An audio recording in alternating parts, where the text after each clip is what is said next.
ఉన్న బంగారాన్ని విడిపించి ఆ రోజు ఆన్లైన్ రేటుకే మేము కొంటాం. Sharma gold company. ప్రస్తుతం మనతో పాటు ఇస్కాన్ టెంపుల్ నుంచి ప్రణవానంద ప్రభుజీ ఉన్నారు. సర్వ మానవాళికి శ్రీకృష్ణ పరమాత్ముడు జీవన్ ముక్తిని, జీవన్ మార్గాన్ని ఏ విధంగా చూపించారనేది వారి మాటల ద్వారా మనం తెలుసుకుంటూ ఉన్నాము.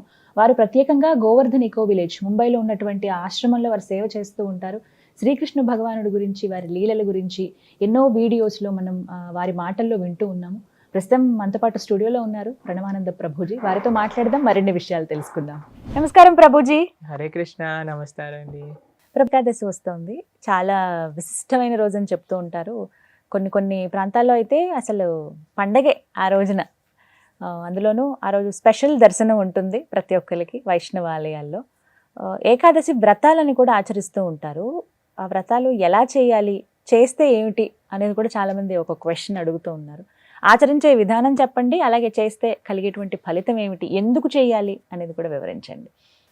అన్నిటికంటే గొప్పదైన వ్రతం ఏదైనా ఉంటే అది ఏకాదశి వ్రతం. అన్ని వ్రతాలు చేసి ఏకాదశి చేయకపోయారనుకోండి, ఏ వ్రతం ఫలితం రాదు. ఓ, ఏకాదశి వ్రతం ఒక్కటి చేసి ఏ వ్రతము చేయలేదనుకోండి, అన్ని వ్రతాల ఫలితం ఏకాదశి ఇవ్వగలుగుతాం. మన శాస్త్రంలో ఉపవాసం అని చెప్పింది కేవలం ఏకాదశికి మాత్రమే. ఓ, కానీ చాలా మంది ఈ రోజు మేము ఉపవాసం చేస్తున్నామండి, ఆ రోజు ఉపవాసం చేస్తున్నామండి, అలా ఇలా చెప్తారు. కానీ ఎక్కడ కూడా అంత నియమంగా ఉపవాసం గురించి చెప్పింది మన శాస్త్రంలో, అంత నియమంగా ఉండాలి అని చెప్పింది కేవలం ఏకాదశికి మాత్రమే. విష్ణువాసరము అని అంటారు. అన్నిటికంటే favourite day of lord Vishnu Ekadashi. Ekadashi వ్రతం వల్ల అసలండి దానివల్ల వచ్చే ఆధ్యాత్మిక బెనిఫిట్స్ అనేవి మనం చెప్పలేము. ఉపవాసం అంటే ఫస్ట్ అందరూ మేము ఒకసారి ఏకాదశి వ్రతం గురించి చెప్పామండి, ఎలా ఉపవాసం ఉండాలి అన్ని విషయాలు చెప్పాక ఒకళ్ళు హ్యాండ్ రేస్ చేశారనమాట. మాకు ప్రశ్న ఉంది అని. అయితే ఏం ప్రశ్న ఉంది అని అడిగితే, ఏకాదశి రోజు ఏం తినచ్చండి అని ప్రశ్న అడిగారు అనమాట.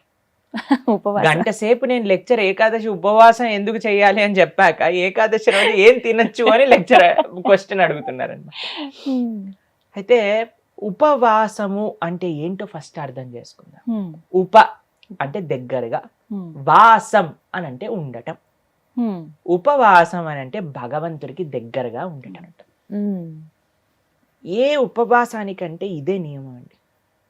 చాలా మంది ఏం చేస్తారు తెలుసా అండి, మేము ఈరోజు కటిక ఉపవాసం, నీళ్లు కూడా స్వీకరించట్లేదు అని హ్యాపీగా టీవీ ఆన్ చేసుకొని ఇలా బెడ్ పైన పడుకొని ప్రొద్దున నుంచి రాత్రి రాకే ఏ సీరియల్లో ఏ సినిమాలు చూస్తూ ఉంటారు. అయ్యా లేచి గుడికి రండి అండి, నామం లేదు, శరీరంలో ఓపిక లేదు, నిర్జల వ్రతం ఈరోజు. మనం అండి దేన్నైనా సరే ఎంత మెటీరియలిస్టిక్గా మార్చే శక్తి మానవుడి దగ్గర ఉందండి. శివరాత్రి రోజు జాగరణ చేయండి అంటే లేట్ నైట్ షోలు వాటిలలో సినిమా థియేటర్లో కూర్చొని జాగరణ చేస్తుంటారు. శివుడు పాపం ఏమనుకుంటాడో, ఎంత బాధపడతారో ఇలాంటి వాళ్ళని చూసి ఆశ్చర్యం వేస్తుంది. మనం దేన్నైనా సరే ఎలా పాడు చేయొచ్చో అంత, ఎంత ఫాస్ట్ గా మానవ బ్రెయిన్ పనిచేస్తుందంటే అంత పనిచేస్తుంది. ఉపవాసము అని అంటే, ఆ ఉపవాసం చేసే ఏకాదశి రోజు ఏం చెయ్యాలి అని అంటే, ఇంకా మరింత కృష్ణ సేవ, ఇంకా మరింత భగవన్నామం పలకటం. హరే కృష్ణ కృష్ణ కృష్ణ హరే హరే, హరే రామ రామ రామ హరే హరే. మరింత నామం చేసుకోవటం, మరింత భాగవత గీత వీటిని శ్రవణం చేయటం, అధ్యయనం చేయటం. ఇది ఉపవాసం, భగవంతుడు దగ్గరగా ఉండటం. మరి ప్రభుజీ ఉపవాసం అంటే తినకుండా ఎందుకు ఉండాలని చెప్తారు? ఇప్పుడు చూడండి, ప్రొద్దు నుంచి లేవంగానే తిండి గోలే కదండి మనకి. ఏం టిఫిన్ ఏం చేయాలి, దోశలు వేయటం, ఇడ్లీలు వేయటం, అటు వాయిల్ తీయటం, ఇటు చట్నీ చేయటం, ఇటు సాంబార్ చేయటం, పెట్టేయటం. దాని తర్వాత ఇది అయిపోగానే మళ్ళీ లంచ్కి ఏం కావాలి, భోజనం కోసం కూరగాయలు కట్ చేయటం, వంటలు చేయటం, మళ్ళీ తినగానే నిద్ర వస్తుంది, మధ్యాహ్నం పూట పడుకుంటాం, మళ్ళీ సాయంత్రం కావగానే ఇది అది. దాని తర్వాత మళ్ళీ రాత్రి డిన్నర్ ఏంటి, స్విగ్గీ జొమాటో అవి ఇవి, మళ్ళీ కిచెన్ క్లీన్ చేసుకోవడం, తూడ్చుకోవడం, బాసనలు తోముకోవడం, వీటిలలోనే రోజంతా పోతుంది. ఏం చెప్పారంటే, అయ్యా నువ్వు దేవుడికి దగ్గరగా ఉండాలంటే వీటిని కొద్దిగా దూరం పెట్టాలి, అప్పుడే సాధ్యం అవుతుంది.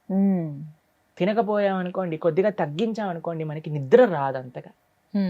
ప్లస్ ఇంత పెద్ద తతంగం మొత్తం కూడా ఆఫ్ అయిపోతుంది. ఎంత సమయం మెరిగిపోతుంది. మీరు ఒక్కసారి ప్రయత్నించండి. ఒకరోజు వంట తిండి ఈ రెండు ఆపేస్తే అసలు ఆ రోజు ఏంటి ఇంత పెద్దగా ఉంది మనకి అని అనిపిస్తుంది అనమాట. Long day. ఎందుకంటే అంత సమయం మనకు ఉండిపోతుంది. కాబట్టి ఏకాదశి రోజు ఏంటి నియమం, ముఖ్య నియమం ఏంటి అని అంటే ఎంత వీలైతే అంత భక్తితో ఉండటం, భగవంతుడి యొక్క ఆరాధన చేయటం, ఆలయానికి వెళ్ళడం, వైష్ణవుల సేవ చేసుకోవటం, భగవన్నామాన్ని జపం చేయటం, గీతా భాగవతాలు శ్రవణం చేయటం, సత్సంగంలో ఉండటం, ఇది ఏకాదశి ముఖ్య నియమం. దాని తర్వాత నియమం ఏంటి అని అంటే ఆహార నియమం పాటించాలి. ఏంటి ఆహార నియమం పాటించాలి అని అంటే ధాన్యంలో ఏకాదశి రోజు పాప పురుషుడు ఉంటాడు అని చెప్తారనమాట. ధాన్యం అని అంటే రైస్, దాల్, పప్పులు, తర్వాత గోధుమలు, తర్వాత వరి, వీటన్నిటిలో అనమాట. కాబట్టి ఆ రోజు మనం వీటి నుంచి దూరంగా ఉండి మరి ఏం స్వీకరించవచ్చు, పాలు, పండ్లు. తర్వాత మీకు అవి కూడా కాదండి, మరి మాకు ఇంకా శరీరం సహకరించట్లేదు, కొంతమంది ఉంటారు కదండి, బీపీ ఉంటుంది, షుగర్ ఉంటుంది, అటువంటి వాళ్ళు ఏం చేస్తారు అని అంటే మీకు సగ్గు బియ్యం అని దొరుకుతాయి, లేదా కొర్రలు అని దొరుకుతాయి అనమాట. వాటిని ఇవన్నీ కొన్ని ఏకాదశి రోజు స్వీకరించవచ్చు అని ఎలవ్ చేసినాం అనమాట. కాబట్టి ఇప్పుడు సరే రోజు సాబుదానా సగ్గుబియ్యం ఎలవ్ చేశారంటే సగ్గుబియ్యం పాయసం, సగ్గుబియ్యం వడలు, సగ్గుబియ్యం ఉప్మా, అన్ని ఒక 10-15 రకాలు చేసుకొని తినమని చెప్పట్లేదండి మేము. ఎవరికైతే వీలుంటుందో ఒక్క రకం చేసుకోండి, వాటిని ఆహారాన్ని స్వీకరించి శరీరం బాగుండేటట్టుగా చూసుకొని భగవంతుడి యొక్క సేవలో పెట్టుకోండి. కాబట్టి ఏకాదశి ప్రధాన నియమం ఏంటి అని అంటే భగవంతుడి దగ్గరగా ఉండట. కానీ కొంతమంది కటిక ఉపవాసం అని ఉంటారండి, నీళ్లు మాత్రమే స్వీకరిస్తారు ఆ రోజు, నీళ్లు కూడా స్వీకరించరు, దాన్ని కటిక ఉపవాసం అంటారు, నిర్జల వ్రతము అని అంటారు అనమాట. చెయ్యండి ప్రభుజీ, మేము నిర్జల చేస్తూ బ్రహ్మాండంగా ప్రొద్దు నుంచి రాత్రి దాకా జపం చేసుకునే శక్తి మా దగ్గర ఉంది అని అంటే పర్ఫెక్ట్. లేదండి మాకు ఏదన్నా లోపలికి వెళ్ళండి, మాకు బ్రెయిన్ పనిచేయదు అని అన్న వాళ్ళు పాలు స్వీకరించండి, లేదండి పండ్లు స్వీకరించండి, లేదండి సగ్గుబియ్యంతో కొద్దిగా అలా ఉండొచ్చా? ఇందాక మీరు అన్నారు కటిక ఉపవాసం కనీసం. చాలా మంది భక్తులు ఉంటారు, మా ఆశ్రమంలో ఎంతో మంది ఉంటారు.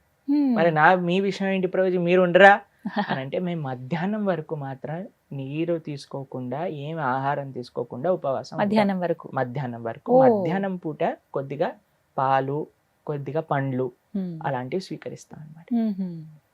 అలా మేము ఏకాదశి ఉపవాసం చేయడానికి ప్రయత్నం చేస్తాం. వ్రతం, ఏకాదశి వ్రతం అంటే ఏ విధంగా? ఉపవాసమే నిష్టనే వ్రతం అంటారు. ప్రతి నెలలో 2 ఏకాదశులు వస్తాయి. అవును, ఆ 2 ఏకాదశులు సంవత్సరం పాటు మొత్తం అన్ని ఏకాదశులు కానీ మనం ఉండగలిగితే దానికంటే గొప్ప వ్రతం ఇంకొకటి లేదు.